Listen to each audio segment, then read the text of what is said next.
OK 吧？好，那呢我们再复习一下我们上次讲过的东西，叫做热量。所以啦，记不记得热量的定义？不记得定义没关系，但是公式要记起来。来，还记不记得什么叫热量？热量指的就是能量的一种形式，它的效果是干嘛的？它的效果是要让东西的温度上升，或者是让东西的状态产生改变，对不对？所以要么温度上升，温度下降，不然就是状态产生改变。所以我们说一个物体温度如果上升，代表它肯定有得到热量，对吧？那么如果一个物体温度下降，代表它肯定有放出热量。可是有些时候物体得到热量的时候，温度不见得会上升，为什么？因为它会把拿来的热量拿来干嘛用？拿来作为变态用，也就是状态上的改变。譬如说像0°C 的冰变成0°C 的水，温度有没有变？没有。可是它的状态从固态变成了液态，从低能的变成中能的嘛，对不对？有印象哈？所以我们说啊，对于热量，我们呢，科学家经过实验呢，经过很多实验，来，我们说如果今天这里有一杯水，它100公克，这里有另外一杯水，它200公克，所以呢这里啊，一样都是20°C， 我要把它煮到沸腾，煮到沸腾就是多少？就是要煮到100°C 嘛，对不对？所以我们说哪一杯比较快到100？小杯的嘛，对不对？小杯的它比较快到100，那大杯的比较慢到100°C， 可是花的时间会差几倍？会差2倍，对不对？所以这个观念是怎么来的呢？我们说，如果我们用一个热去加温它，一样的热源去加温它，所以在这种情况下，我给的时间，我燃烧的时间越久，代表它可以给它的热量就会更多，对不对？所以呢，如果这个时间要更久，代表它获得的热量又更多，对不对？所以我们说啦，在一样的温度变化下，质量大的东西想要改变一样多的温度，它就要吸成正比量的热，可以接受哦。所以来，那开始给数字咯。所以如果这一杯水从20°C 加热到100°C， 它要花上10分钟。所以那这一杯水多2倍，一样要从20°C 到100°C， 它就要花几分钟？对，它就要花20分钟，对不对？可以接受哦。所以我们也可以说，那如果今天呢，我这一杯是什么样子的呢？我这一杯水一样是100公克，只是呢，我只想让它从20°C 上升到60°C， 所以在这里啊，我们说，这里的温差是加80°C， 而这里的温差只增加了几度 C？ 只增加了40，所以来，那用同一个火去加热，请问它要加热几分钟？我温度只需要上升到1半，所以就跟煮牛排一样，全熟如果要煮10分钟，理论上5分熟就要煮1半的时间，对不对？所以在这里它上升80°C 要花10分钟，所以一样的水，一样的火，它只需要上升40°C， 它所需的时间就只有1半，对，也就只有5分钟。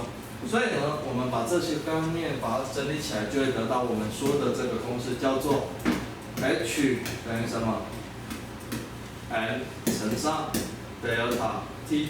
那因为科学家们他们最喜欢拿我们都拿得到的东西作为基准，所以他们这一个 M 指的是什么的 M？ 指的是水的质量，对不对？而这个度，这个呢 delta T 它用的温差单位用的是度 C， 对吧？所以简单的说，你1公克的水，它要上升1°C， 它就需要几卡？它就需要几卡的热量？它就需要1卡路里的热量 ，OK 吗？所以如果你的水越多，2公克的水上升1°C， 它就需要几卡对，它就需要2卡。所以呢，3公克的水，如果今天它要上升2度 C， 它就需要几卡？6卡。它就需要6卡，对不对？可是问题来了，那我们说，今天只有水4公克，0度 C， 来4公克0度 C 的水有没有热量？有。来，因为我们上次其实来不及讲这个东西，所以我们今天把上次的东西讲到这里，接着继续讲。来，那我们说呢，4公克0度 C 的水到底有没有热量？有。那是多少？不知道。为什么不知道？因为呢，来在这里记住了，热量这个东西啊，因为你们国一有学过，你们国一学的热量刚好是食物营养的热量。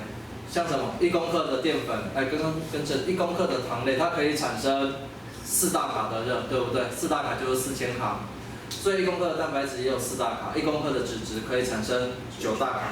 所以呢，那以我们一般营养学我们一般营养学在说的热量，它们的热量指的是把东西拿去烧，烧完之后看可以让水温升高多少，升高多少之后乘上这个水的质量。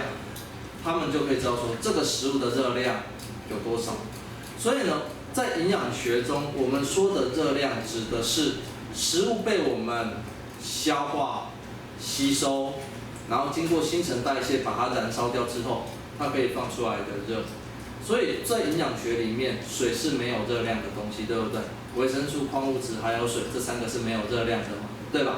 可实际上呢，我们这里讲的热量呢，是物理学上的热量，跟营养的热量又不一样。那在物理学上的热量呢，我们说4公克0度 C 的水，它有热量，只是多少我们不知道。但是我们可以知道说，4公克0度 C 的水，它的热量一定比谁少？一定比4公克1度 C 的水还要更少，对不对？而且少几卡？少了4卡，对不对？可以接受哦。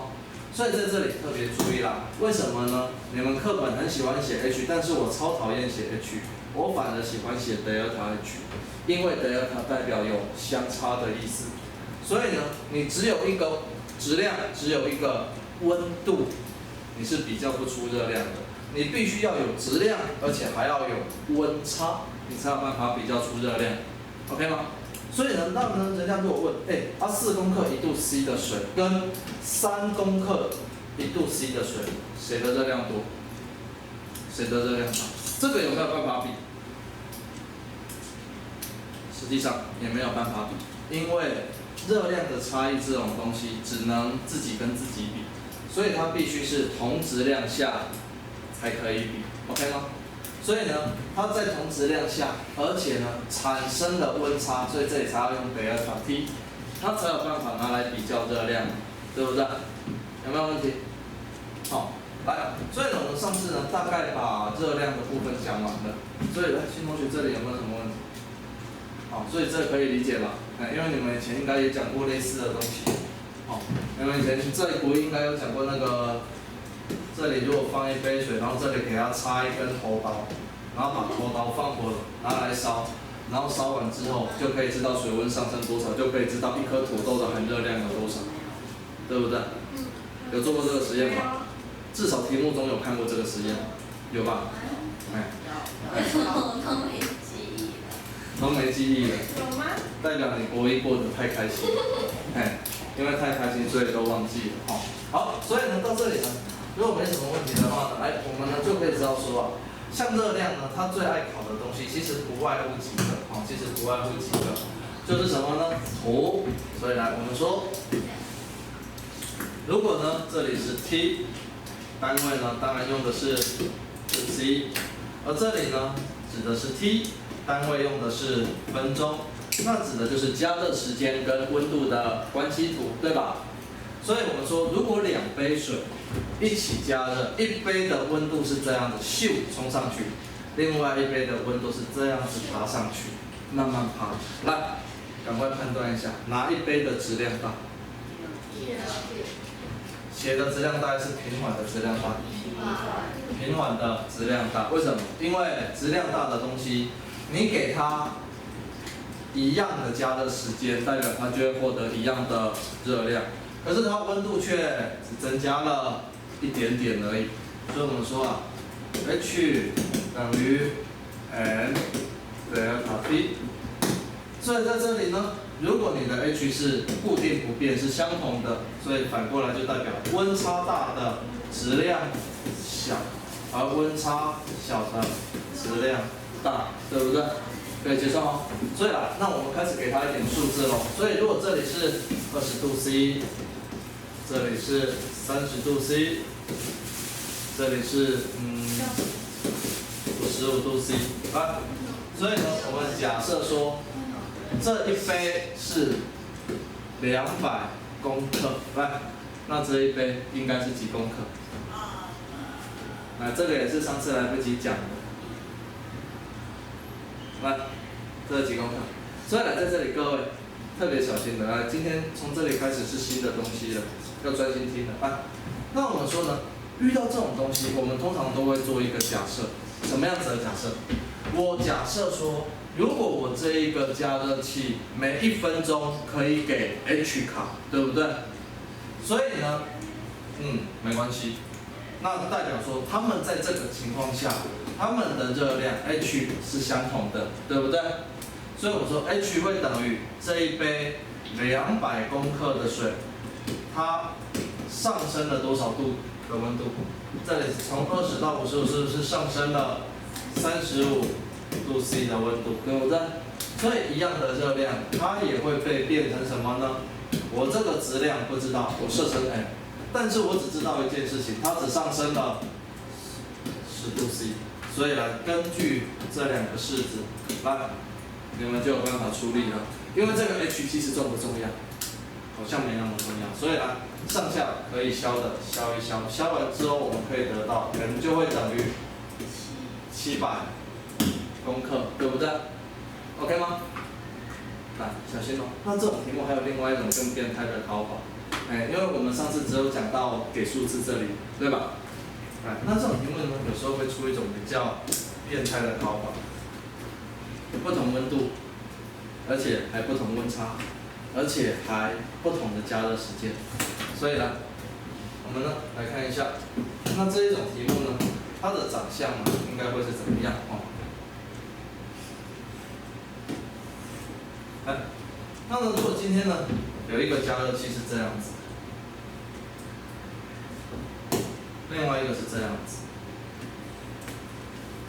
来，那当然呢，我们一样用什么呢？用 T 跟 T， 好，那这里当然单位度 C， 这里单位当然是分钟。好，来，各位判断一下，蓝线跟红线谁的质量大？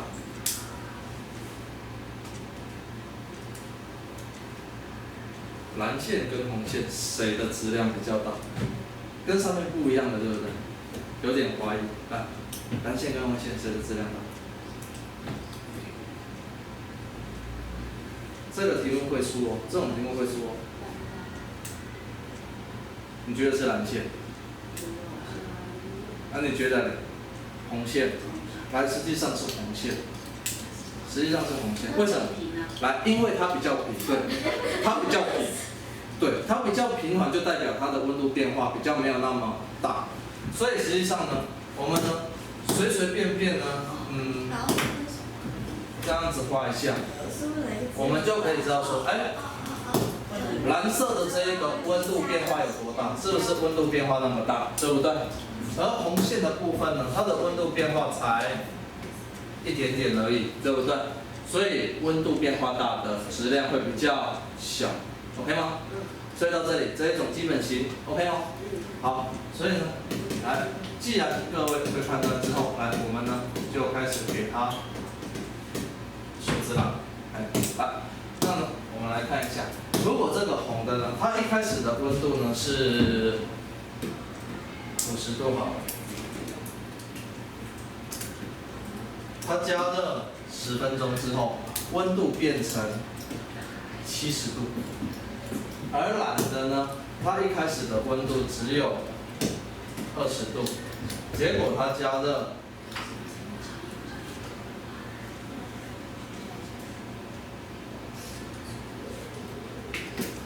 5分钟之后，它的温度变成100度。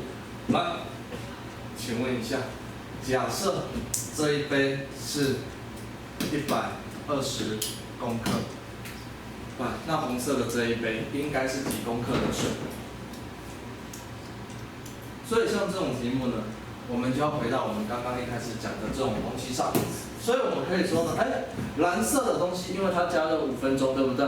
所以我可以假设这个热源1分钟可以给 H 卡的热量，1分钟给 H 卡，2分钟就会给2H， 所以5分钟就会给到5H 卡。所以5H 卡会等于它的质量120乘上它的温差从20到100，也就是80度 C， 对不对？而反过来，红色的这一个东西呢，它加热几分钟？它加热了10分钟，所以1分钟给 H， 10分钟就给10个 H， 所以10H 就会等于什么呢？质量不知道写上 M， 但是我可以知道它的温差从50到70，哪有道理吧？从50到70，对不对？所以这里呢，温差只有20，所以这样子怎么算 M？ 好，所以呢，你可以直接把上面乘开来，上面这个叫做什么？960，对不对？所以我们可以说，5H 等于960，所以10H 应该要等于多少？5H 等于960，所以10H 就要等于9600。拍起来9600，那10H 就应该等于什么？19200，对不对？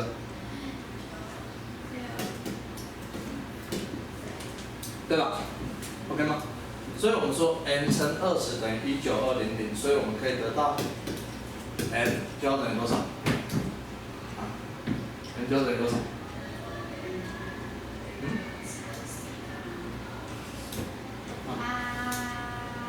还8？9，对，9，然后嘞？96。所以呢，这个 m 的质量就是960，OK 吗？可是你们有没有觉得，老师这样子算好像有点太慢，会不会觉得这样子算有点慢？你要先把上面的印算出来，再带到下面这一个。不会不会觉得太慢来，那呢？不会觉得太慢，那我可以再教你们更快的方法，还可以更快，它还可以更快。来，那它更快的方式其实是用比与比例式的方法。简单的说，什么叫比与比例式？就是直接把它当做什么呢？我都不管它的等号，我直接把它当成它是一个比与比例式，所以我会写成这样子：5H 比上120乘以80会等于10H 比上 m 乘20。好，在这里，来，我们先从比与比例式的基础观念来看，2比4等于16比32，合理吧？合理哈。所以我们在这里可以做一件事情，如果我把前项跟前项互相约分，最后出来的新的比与比例式会不会变？会不会变？不会变。为什么不会变？因为你消看，你消完之后它变成1，大家都同时除以2，对不对？这里除以2，这里除以2，这里变成8，1比4会等于8比32，合理吗？合理哦。所以那我们不要前后消，我们怎么样？我们用后项消后项，后项消后项，4跟32消，变成1比8，合理吗？也合理，有差吗？没差，对不对？所以在这种情况下呢，我们可以活用比与比例式的技巧。所以5H 跟10H 相消完之后，其实可以最简单的写成1比2。所以这里呢，80、120消之后，它这里变成4。然后呢，我们说上面1比4，1比4乘120会等于2比哎，对不对？可以接受哦。所以代表1就是480，2就是960。这个方法会不会比较快？如果你对比与比例式很熟的话，这个方法会不会比较快？应该会，对不对？好，所以记住这个方法哦。所以呢，到这里呢，哎，我们整个2/5热量的地方就全部讲完了，哎 ，OK 吗？好，到这里就全部讲完了，有没有问题？没有。所以呢，那呢，哎，准备来给各位头痛的。那你们刚刚一直在问 x 是什么？